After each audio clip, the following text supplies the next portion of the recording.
I knew something was wrong the moment I turned into the driveway.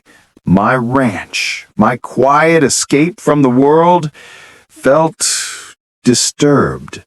Cars I didn't recognize lined the road.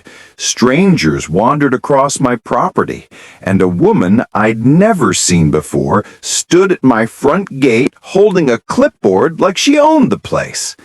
And then I saw her, the HOA Karen, acting as if she had full control of everything I'd built. I wasn't supposed to be home yet, and clearly they were counting on that. What exactly were they hiding, and why did they panic the moment they saw me?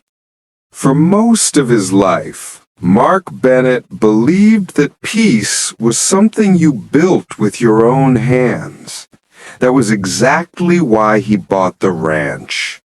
20 acres of quiet land tucked at the edge of a small HOA-controlled community. It wasn't fancy, and it wasn't the biggest property on the map, but it was his sanctuary.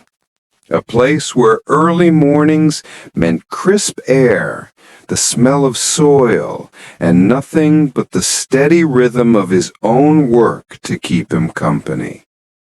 Most days followed the same pattern.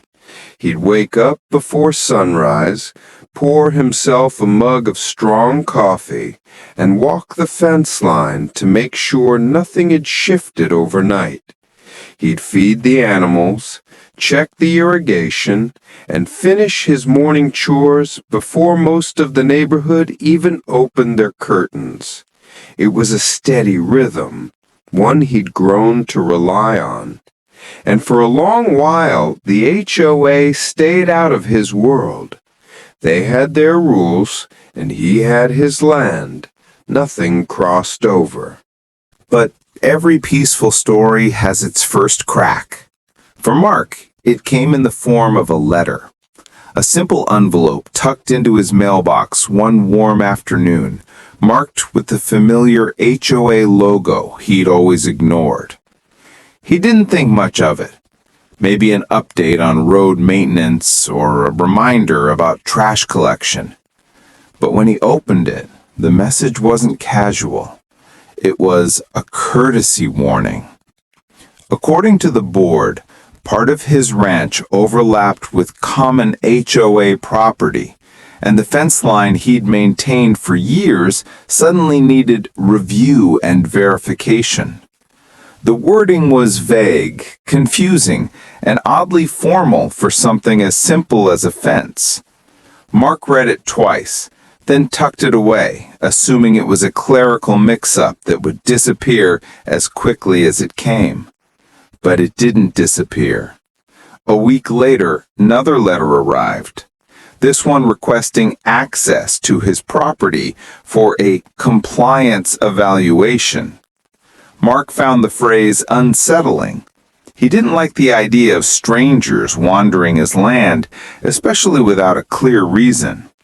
Still, he reached out to the HOA office, hoping for an explanation. Instead, he got a clipped, dismissive response. It's standard procedure. Cooperation is appreciated. It wasn't an answer. It was a command. Mark brushed it off at first, convincing himself he was overthinking it. But something about the tone of those letters lingered in his mind. He'd heard enough stories about HOAs to know they could be territorial, but this felt different. Quiet, calculated, like they were laying groundwork for something bigger. Still, he tried to stay focused on his life. He had a trip planned, 4 days away to visit his sister, and he didn't want to drag worry into it. Before leaving, he checked his fences, secured the barn, and made sure everything on the ranch was in order. Nothing seemed out of place, but there was one thing he couldn't ignore. As he loaded his truck the night before the trip, he noticed a car parked down the road.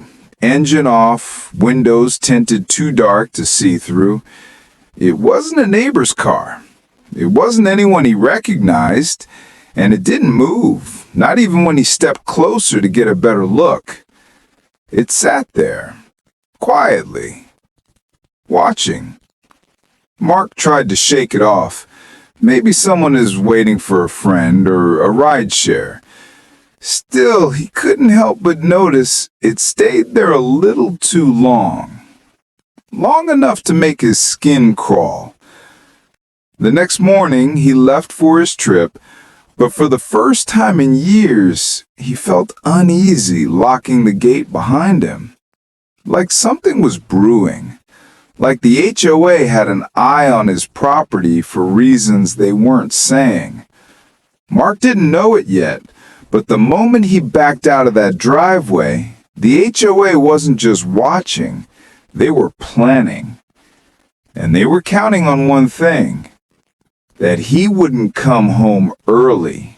The moment Mark returned, reality hit like a freight train. The auction was already underway. Cars lined the driveway, strangers roamed the ranch as if they owned it.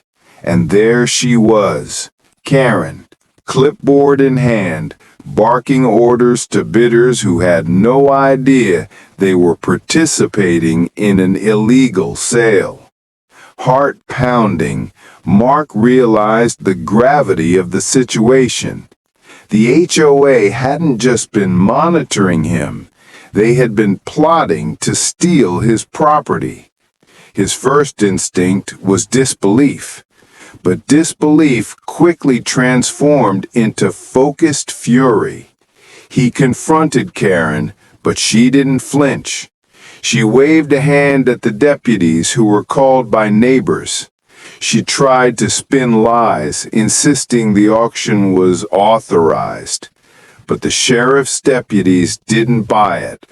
Within minutes, Karen was restrained, handcuffed, and led away while her audience of onlookers stared in shock. The auction was over before it truly began, but the damage, the emotional turmoil, was only just starting to settle. In the following weeks, the HOA scrambled. Emails were analyzed. Falsified documents surfaced. Every single violation Karen had ever issued was scrutinized. It turned out she had fabricated entire inspection reports, forged county documents, and manipulated multiple homeowners into paying fines they never owed. Meanwhile, Mark meticulously organized his evidence: emails, photos, copies of the fake notices, timestamps, and witness statements. Each piece of proof added weight to the story that had already begun to dominate neighborhood conversations. The more the HOA tried to spin excuses, the more apparent the corruption became. Mark's own sense of power, once battered and worn, began to solidify. He realized that the fight wasn't just personal anymore. It was about exposing a system built on fear and control. The final confrontation came in a county courtroom months later. Karen appeared with her lawyer, trying desperately to reframe her crimes as misunderstandings caused by stress and overwork. But the evidence told a different story. She had forged, deceived, and harassed. The judge's voice cut through the tension in the room. This was not a mistake. This was a deliberate abuse of power. Karen attempted to protest, to shout, to claim innocence, but the gallery of neighbors and homeowners watched her unravel. When the gavel finally struck, she was held accountable with fines, restitution, and a ban from any HOA leadership for years. Mark didn't cheer. He didn't smile. He simply exhaled, letting months of stress finally leave his body. Justice had been served, but the journey had left permanent marks. The HOA board, long complicit in Karen's schemes, scrambled to repair their reputation. They resigned under pressure, leaving space for a new management company and fresh oversight. Transparency became mandatory. Audits were conducted, and a culture of intimidation was finally dismantled.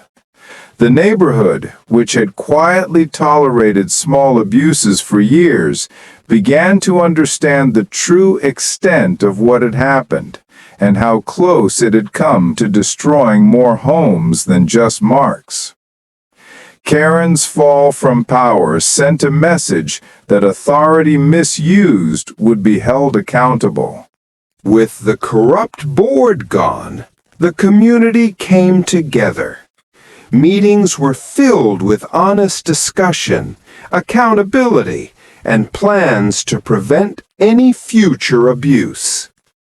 Homeowners began to speak up, confident that the system now had checks and balances. Mark, once isolated in his fight, became a symbol for standing firm in the face of intimidation. While Karen's shadow still lingered in memory, the neighborhood now thrived on collective empowerment instead of fear. Weeks turned into months. The ranch returned to its quiet rhythm. Fences were repaired, fields tended, and new community rules allowed homeowners to enjoy their properties without harassment. Children played safely in the parks. Neighbors greeted each other warmly, and the sense of vigilance that had once felt suffocating transformed into cautious confidence. Mark watched as the community, scarred but resilient, rebuilt not just structures, but trust. At home, Mark tended to his garden with calm focus. The flower beds were freshly planted, the irrigation system repaired, and the ranch's landscape restored to its original serenity. He walked the fields at sunset, feeling a sense of triumph tempered by humility. Every task was a reminder that peace, once disrupted, could be reclaimed, but only with courage, patience, and relentless perseverance. On quiet evenings, Mark would stroll down the long tree-lined street of his neighborhood.